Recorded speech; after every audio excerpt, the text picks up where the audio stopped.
All right, students. Before continuing our next exercise, first we'll discuss the factor theorem. ठीक है?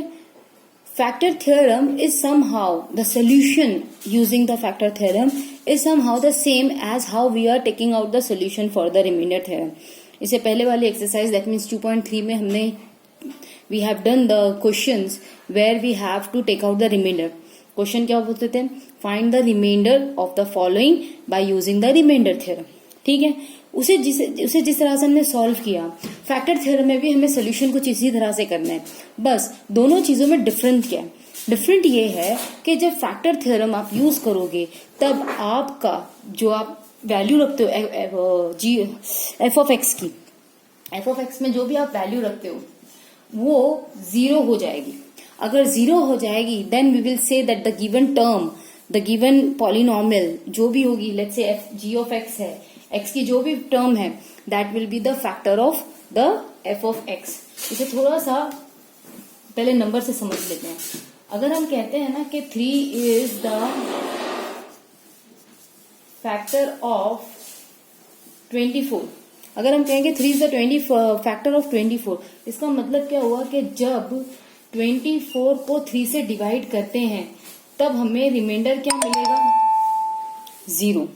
क्योंकि remainder zero मिल रहा है, इसलिए हम कहेंगे कि 3 24 का फैक्टर है. ध्यान से सुनिएगा, क्योंकि 24 को 3 से डिवाइड करने पे हमें रिमाइंडर 0 मिल रहा है, that's why we are saying that 3 is the factor of 24. इसको थोड़ा सा पलट देते हैं. ठीक है, अगर 24 को 3 से डिवाइड करने पर 0 मिलता है रिमाइंडर, इन दैट केस हम कहेंगे कि 3 24 का फैक्टर है. दोनों तरह से क्वेश्चंस होते हैं. एक जहां पे आपको वेरीफाई करना होता है कि क्या ये फैक्टर है, तो दैट मीन्स आपका जो एफ ऑफ एक्स है वो 0 आना चाहिए.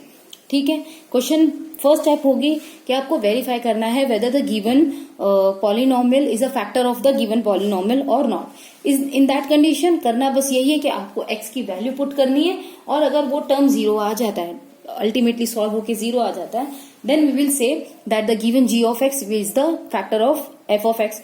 वहीं पे सेकेंड टाइप ऑफ क्वेश्चन किस तरह के बनते हैं कि आपको कुछ वैल्यू फाइंड आउट करनी होती है. कब? जब एक G of x, given ji of x is the factor of F of x. In that case आपको इस टर्म की जगह पे आपको 0 रखना होता है और बाकी जो इक्वेशन होगी एज इट इज रखनी होगी. We'll discuss in the upcoming questions. Right now we will just first jump to the question number 1 of exercise 2.4.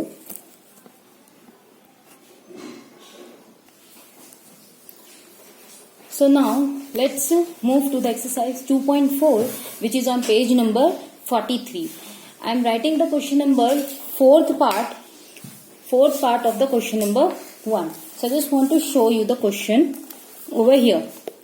It's saying determine which of the following polynomial has x plus 1 as a factor, and this is the question right now we are doing. What it's being asking कि आपको determine करना है, आपको बताना है कि क्या x plus 1 इस पॉलिनोमियल का, इस गिवन पॉलिनोमियल का फैक्टर है या नहीं है. जैसे कि मैंने अभी वी हैव जस्ट डिस्कस कि अगर वो फैक्टर है तो यानी कि सोल्यूशन के बाद में आपका क्या आ जाना चाहिए? 0. अगर 0 आ जाए तो वो फैक्टर है, अगर 0 नहीं आए तो वो फैक्टर नहीं है. Alright, so first what we gonna do is we just find out the zeros of x plus 1 is equals to 0. x plus 1 का हमें फाइंड आउट करना है. x plus 1 का 0 क्या होगा? हम इस प्लस 1 को वहां पे शिफ्ट कर देंगे. Therefore, x is equals to -1. x की वैल्यू क्या आ गई आपकी? -1. अब इस x is equals to -1 we're gonna put in this polynomial. जहां जहां पर x है वहां पे हम -1 सब्स्टिट्यूट कर देंगे. So the given equation is p of -1 is equals to -1 cube minus 1 square minus 2 plus root 2 x plus root 2. Okay, जहां जहां पे इक्वेशन में जहां जहां x था, we have substitute the value of x as -1. Okay, now -1 raise to power 3. Okay, जब भी किसी नेगेटिव नंबर की ऑड पावर हो, ध्यान से सुना, किसी नेगेटिव नंबर की ऑड पावर हो तो आंसर आपको हमेशा नेगेटिव में ही मिलेगा.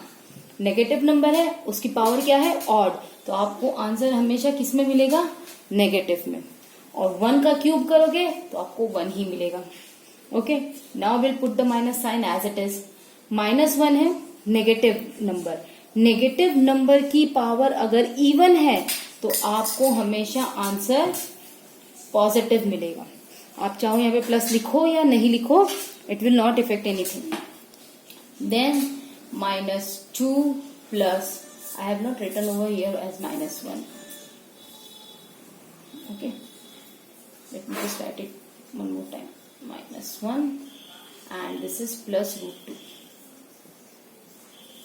Now just see in this over here, this -1 is being multiplied by this 2 plus √2, and in fact this minus sign is actually for the whole thing.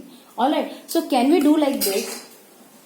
Can we do like this, that this minus sign and this minus sign will first multiply. As the minus sign and minus sign, same sign are being multiplied, your answer will become positive. Okay, then what it remains, 1. 1 will be multiplied by this whole bracket. 1 को किसी से भी multiply करो, ultimately answer वही होता है. So it will be 2 plus √2. You can write it into column bracket, no problem. Plus √2. After this, -1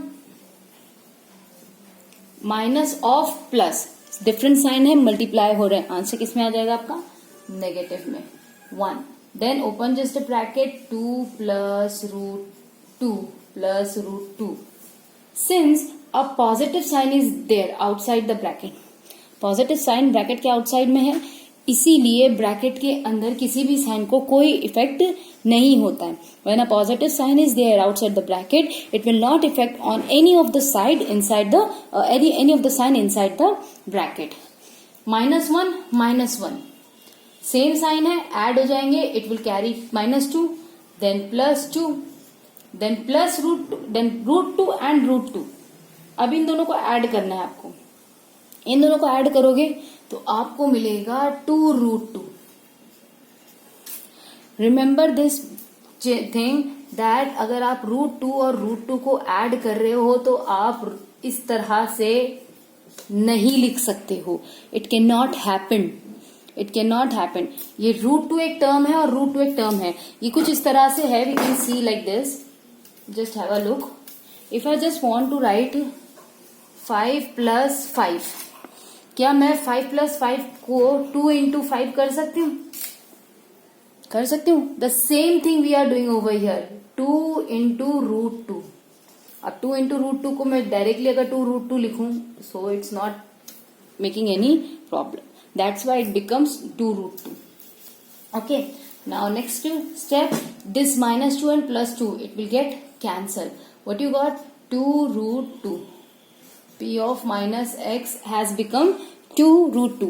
हमें क्या पूछा गया, क्या x + 1 फैक्टर है या नहीं है? अगर ये फैक्टर होता, अगर x + 1 फैक्टर होता तो आपको रिमाइंडर क्या मिलता, 0. क्योंकि यहाँ पे 0 नहीं मिला है, यानी कि x + 1 is not the factor of this given polynomial. तो हम किस तरह से लिखेंगे, since P of -1 is not equal to 0. Okay, therefore by